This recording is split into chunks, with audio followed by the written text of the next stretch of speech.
বিরিয়ানি রান্না হলো, পোলাও রান্না হলো, কি বলে মুরগির গোশত, খাসির গোশত রান্না হলো, রকমারি খাদ্য রান্না হলো। ইতিমধ্যে পুলিশের প্রধান, র্যাবের প্রধান, সেনাবাহিনীর প্রধান হাজির হলো। ম্যাডাম কিছু কথা আছে, হয় রান্না শেষ করে আগে কথা তারপরে রান্না। এক টেবিলে বসে বলল, সবকিছু শোনার পরে এই গাদ্দার, এই মীর জাফর, এই হিটলার বলল গুলি চালাও। পুলিশ বাহিনীর লোকেরা বলল, ম্যাডাম শাহবাগ পর্যন্ত জনগণ এসে নিয়ে আসে, যদি গুলি চালান, যদি গুলি চালান শাহবাগ পর্যন্ত এখানে আসতে 45 মিনিট 1 ঘন্টা সময় লাগতে পারে। একটা লাশ পড়লে হাজারো লাশ আপনার বাড়ি ঘিরে ফেলবে। এই হিটলার বলল, তোদের হাতে বন্দুক তুলে দিয়েছি, তোদের নিচের থেকে উপরের পথ দিয়েছি এই করার জন্য। সেনাবাহিনীর প্রধান বলল, ম্যাডাম আপনি যা বলতেছেন এটা আর সম্ভব নয়। বিগত কয়েকদিন মেরে মেরে আমরা তো ময়দান সাফ করেছি, কিন্তু এখন গোটা দেশের লোক রাস্তায়, কৃষক রাস্তায়, চাকরিজীবী রাস্তায়, ভ্যান রিক্সাওয়ালা রাস্তায়, ছোট্ট ছোট্ট বাচ্চাগুলো স্বাধীনের পক্ষে রাস্তায় নেমেছে। করিডোরে মারবেন। পেতনির বাচ্চা, এই ফেরাউনির বাচ্চা বলল, তাহলে এখন কি করিতে হইবে? কয় এখন আপনাকে চলে যেতে হবে। কয় না আমি চলে যাব না, গুলি চালা। কত বড় নিষ্ঠুর হতে পারলে, কত বড় নির্দয় হতে পারলে, কত বড় গাদ্দার হতে পারলে আমার সন্তানদের বুকিয়েরা গুলি চালানোর অর্ডার করে।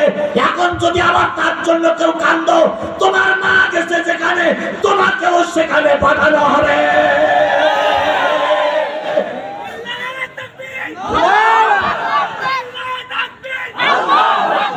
আমার জাতি বলুন তো, সন্তান ফেলাই দিয়ে পৃথিবীর কোন মা বিদায় নেয়? সব মাকে দেখেছি সন্তানের জন্য মা জীবন দেয়, তবুও সন্তানকে বিপদে ফেলে না। আর আওয়ামী লীগ তোমরা যারা মা বলছে, তোমাদের কি মা? তোমাদেরকে বাঘের বুকে ফেলাই উনি বিমানে পালিয়ে চলে গেল। এ মা নামের কলঙ্ক, এ মা নামের কলঙ্ক, কলঙ্ক, কলঙ্ক। খালেদা জিয়ার রায় হয়নি, খালেদা জিয়ার রায়ের পরে খালেদা জিয়াকে জেল খাটতে হয়েছে। কথা বলেন ঠিক না বেটি? খালেদা জিয়া যদি একবার মুস্তাকা দিতেন যে আমি আর বাংলাদেশে রাজনীতি করব না, খালেদা জিয়া পালিয়ে যেতে পারতেন। কথা বলেন, কথা বলেন। কিন্তু উনি দেশের মানুষের ভালোবাসে উনি মুস্তাকা দেন নাই। আর তুমি সেই দেশ নেত্রী, তুমি কি বলে, কি মা, কি মা? মানস কন্যা, মানস কন্যা তুমি পালাই চলে গেলে আল্লাহ রাব্বুল আলামিন তোমাকে আর এদেশে আসতে দেবে না, দেবে না, দেবে না। মামুনুল হকের ওয়াজ আপনারা শোনেন মাঝে মাঝে না ভাই? মামুনুল হক একটা ওয়াজ করেছে, সেইটা আমি রিলে করতেছি।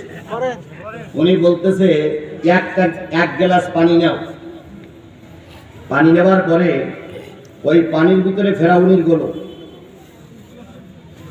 গোলার পরে 1 সপ্তাহ দেরি করবা, তারপরে 1 সপ্তাহ পরে ওই পানির ভিতরে নমরুদের আবার গলবা, গোলার পরে আরো 1 সপ্তাহ দেরি করবা, দেরি করার পরে এবার আরো 1 সপ্তাহ পরে কারুর ভিতরে গলবা, গোলার পরে আর 1 সপ্তাহ দেরি করবা, এইবার 3 সপ্তাহ পরে 4 সপ্তাহের মাথায় যে আব্দুল্লাহ বিন উবাইর ভিতরে গলবা, গোলার পরে 4 নেতার গুল্লি যে পানির কালার হবে, ওই কালারওয়ালা পানি যদি কোনো মায়ের খেতে দেওয়া হয়, আর ওই মায়ের পেট থেকে যদি কোনো কন্যা সন্তান দুনিয়ার মুখ দেখে, সেটাই হবে বাংলাদেশের শেখ হাসিনা।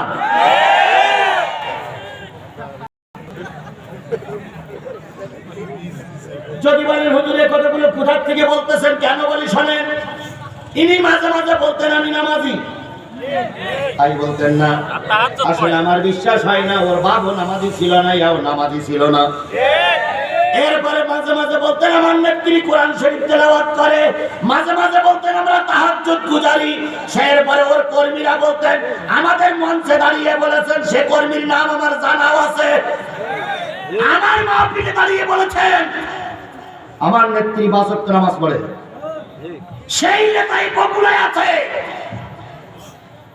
আমরাও বিশ্বাস করতাম যে হয়তো নামাজ পড়ে, কিন্তু আশ্চর্য হয়ে গেলাম যখন গণভবন চারিদিক থেকে ঘিরে ফেললো। কত কিছু পাওয়া গেল, কিন্তু যাই নামাজ পাওয়া গেল না।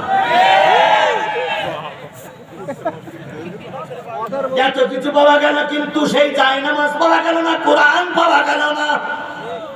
আওয়ামী লীগের এক নেতার কাছে ফোন দিলাম, ভাই আমার মাহফিলে সিরাজগঞ্জে দাঁড়িয়ে বলেছিলেন আমার নেত্রী নামাজি, আমার নেত্রী সকালবেলা যাই নামাজ খোঁজে, আপনার নেত্রীর গণভবন দখল করা হলো, যাই নামাজও পাওয়া গেল না, কোরআন পাওয়া গেল না, আপনার নেত্রীর যাই নামাজ আর কোরআন গেল কই? উনি তখন বলতেছে, হুজুর আমার নেত্রী যাই নামাজ আর কোরআন শরীফ এত ভালোবাসে, যাওয়ার সময় বগল দাবাই করে নিয়ে চলে গেছে।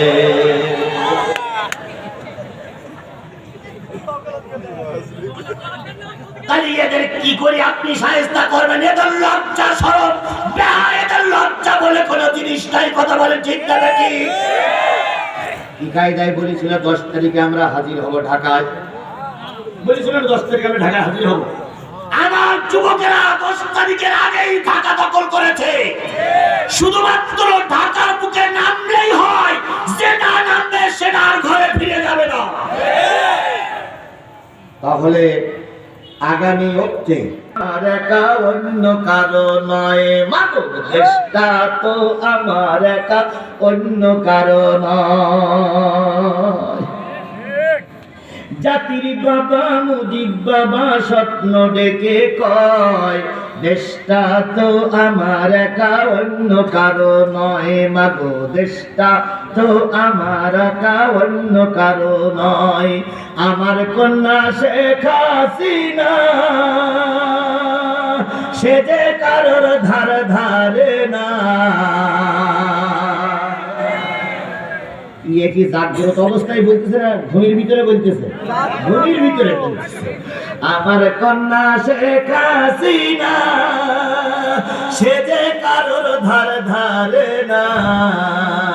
দড়ি তাহার বান্দা আছে দিল্লির খোটায়, দড়ি তাহার বান্দা আছে দিল্লির খোটায়। দেশটা তো আমার একা অন্য কারো নয়, মাগো দেশটা তো আমার একা অন্য কারো নয়। তিলক পরে মাঝে আমার মন কেড়েছে দিল্লির দাদা।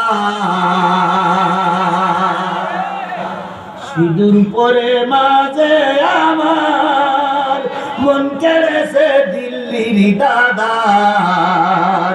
সেই আশীর্বাদে মাঝে আমার থাকবে ক্ষমতায়, আশীর্বাদে মাঝে আমার থাকবে ক্ষমতায়। দেশটা তো আমার একা অন্য কারো নয়, মাগো দেশটা তো আমার একা অন্য কারো নয়। এবার শেষ কথা বলতেছে, দেখেন মুজিবার শেষ কথা স্বপ্নের ভিতরে বলতেছে, মাগো তুমি সাবধান থেকো যেই না কুকাম করতে আসো। স্বপ্নে বলতে বলে, এখন তো ডাইরেক্ট বলতে পারতেছ না। মাগো তুমি সাবধান থেকো যেই না কুকাম করতে আসো। জনগণে খেপলে তোমার উঠাবে চিতায়, জনগণে খেপলে তোমার উঠাবে চিতায়। এই ওসিয়ত করে গেলাম যাওয়ার বেলায়, মাগো এই ওসিয়ত করে গেলাম যাওয়ার বেলায়। জাতির বাবা মুজিব বাবা স্বপ্ন ডেকে কয়, দেশটা তো আমার একা অন্য কারো নয়।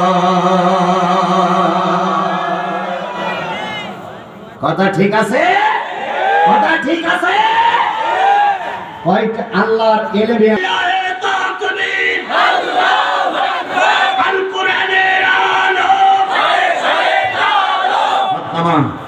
হাত উঁচু করে